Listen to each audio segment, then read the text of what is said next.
C'est sans doute le Goncourt le plus intéressant du siècle dernier.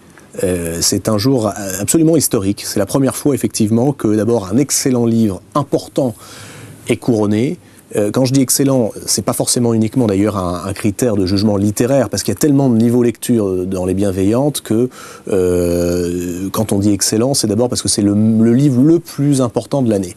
Prenons les choses dans l'ordre. D'abord, ce qui est historique, c'est que un livre qui a déjà séduit plus de 250 000 lecteurs soit couronné par l'Académie Goncourt. Ça n'était jamais arrivé à ce niveau-ci auparavant. Deuxième chose, c'est pas un Français qui a écrit ce livre. Il a été écrit en français, donc en le couronnant, l'Académie Goncourt donne un formidable message d'espoir à toute la francophonie qui se porte si mal en ce moment dans le monde, et que défend un jeune Américain de moins de 40 ans, né à New York, élevé dans le sud de la France, c'est vrai, mais qui a choisi le français pour écrire ce livre, puisque ce n'est pas un livre traduit de l'anglais, contrairement à ce qu'un certain nombre de malveillantes ont voulu faire courir. Troisième point, c'est un livre qui a subi la plus grande campagne de calomnie que l'on puisse imaginer sur un bouquin. Chaque année apporte son lot de scandales, entre guillemets, littéraires. Mais généralement, ça reste dans le milieu. L'année dernière, mais tout le monde a oublié sans doute, c'était le pathétique lancement du livre de Michel Houellebecq, lancé comme un paquet de lessive, et qui échouait dès l'apéro chez Drouin à obtenir le prix qu'on lui avait pourtant promis. Là, c'est autre chose. C'est-à-dire qu'on a eu sur ce livre que pas grand monde n'a vu venir. Jonathan Littell, premier roman, certes le fils de Robert Littell, auteur à succès, qui vit en France, mais qui ne fait pas partie du sérail de Saint-Germain-des-Prés, on a eu un déchaînement assez intéressant. C'est-à-dire que certains critiques littéraires, dès le début du mois de juin, s'étaient emballés. Et puis surtout, la presse, dès la fin du mois d'août, dès le lancement de la rentrée littéraire, a dit on est face à une œuvre importante, polémique, intéressante, écrite au long cours, 900 pages pleines de souffle. Certes, il y a des lenteurs, mais il n'y a pas de longueur. Et surtout, il y a tellement de niveaux de lecture dans ce livre que tout le monde trouve ce qu'il veut. Il y a de la poésie, il y a de l'érudition, il y a de la philosophie, il y a un polar, il y a également une façon qui n'est pas clinique, mais qui n'est pas non plus flamboyante et baroque de rendre compte des horreurs, une interrogation surtout sur la question du mal. S'agit-il d'un mal radical ou au contraire, comme le pense Hannah Arendt, d'une banalité du mal. Il faut noter d'ailleurs que Jonathan Littell ne prend pas position. Il dit il y a encore une troisième voie, c'est l'invisibilité du mal, à savoir que le mal, on ne le voit pas là où il est, et on invente tellement de chaînes de responsabilité que là où il est, on finit par ne pas le voir. Par contre, on le voit là où il n'est pas, en permanence. Bref, revenons à la polémique. Ce qui est extraordinaire, c'est que rarement, en France, 250 000 lecteurs se seront précipités, c'est vraiment le terme, sur un livre pareil avant qu'il soit couronné par le Goncourt, avec un appétit de lecture. Il y a beaucoup de lecteurs que j'ai pu rencontrer dans les foires du livre récemment, qui me disent « mais on attendait ça du roman français depuis très très longtemps. Un livre qui ne soit pas anorexique, qui ne soit pas simplement le ressassement des petits problèmes quotidiens que l'on peut rencontrer, qui raconte une véritable histoire, qui nous dérange. Voilà le véritable problème de Littell, c'est qu'il ose faire ce que beaucoup d'écrivains d'ailleurs ont fait avant lui, en ce qui concerne notamment cette période, déranger.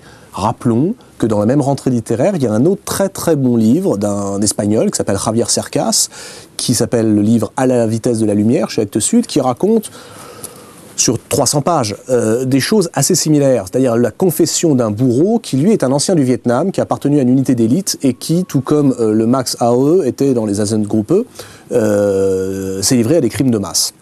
Rappelons également que le même débat, à savoir est-ce qu'il est moral de se mettre dans la tête d'un nazi, est-ce que Littell a le droit de parler ainsi ?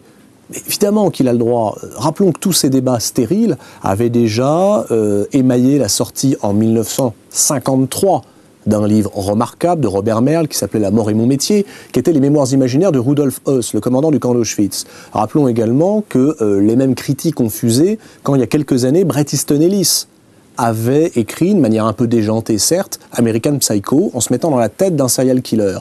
Si ce genre de livre vous dérange, lisez Mary Gibbs Clark. C'est beaucoup plus reposant et elle ne se pose pas de questions, elle, et elle n'interpelle pas le lecteur sur le rôle du roman.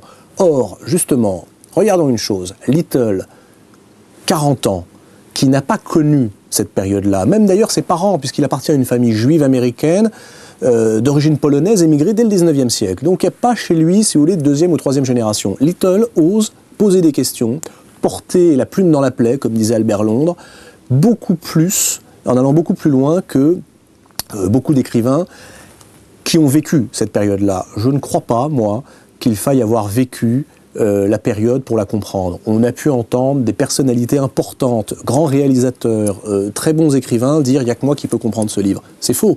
Tout le monde peut le comprendre parce que c'est précisément une œuvre universelle de littérature et que c'est à ça que ça sert, la fiction et la littérature, à faire en sorte que ceux qui n'ont pas vécu une période puissent se l'approprier par les mots. Attention, Little ne prétend pas écrire l'histoire telle qu'elle était vraiment, c'est pas la vérité. Il dit simplement, le romancier, comme le lecteur, a le droit d'interpréter un certain nombre de choses. Et nous qui ne l'avons pas vécu, et malheureusement il y aura de plus en plus de gens qui n'ont pas vécu cette période importante, eh bien nous avons le droit d'avoir notre propre interprétation. Dernier point, pour noter que, et ça c'est un très heureux hasard, Jonathan Little, dont on parlera vraiment à mon avis beaucoup dans les années à venir, signe ce livre qui est un livre sans doute le plus important de l'année 2006, au moment où celui qui est sans doute le plus grand écrivain américain vient de disparaître, William Styron. Styron, pourquoi est-ce que je dis que c'est le plus grand écrivain américain? D'abord parce qu'il y a un style fabuleux. Ensuite parce qu'il n'a écrit que 8 livres en 81 ans.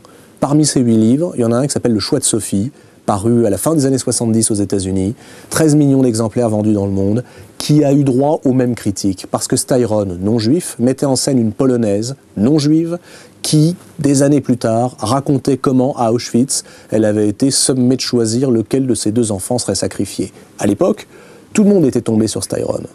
N'empêche que ce livre reste, pas forcément les critiques qui lui ont été faites, et Styron, quelque part, annonçait Jonathan Little, qui, très honnêtement, s'en montre le digne successeur. Peut-être que Les Bienveillantes n'a pas la même qualité littéraire que Le Choix de Sophie, il n'en reste pas moins que cette fois-ci, et c'est assez rare pour qu'on le dise haut et fort, le Goncourt a enfin fait son boulot, joué son rôle. Non seulement il aide un jeune auteur, qui n'avait peut-être pas besoin de lui, il y a déjà 250 000 exemplaires, mais comme ça on ira au-delà de 500 000, tant mieux. Et il donne à lire le livre qui a écrasé, surplombé l'ensemble de la production littéraire de cette année 2006.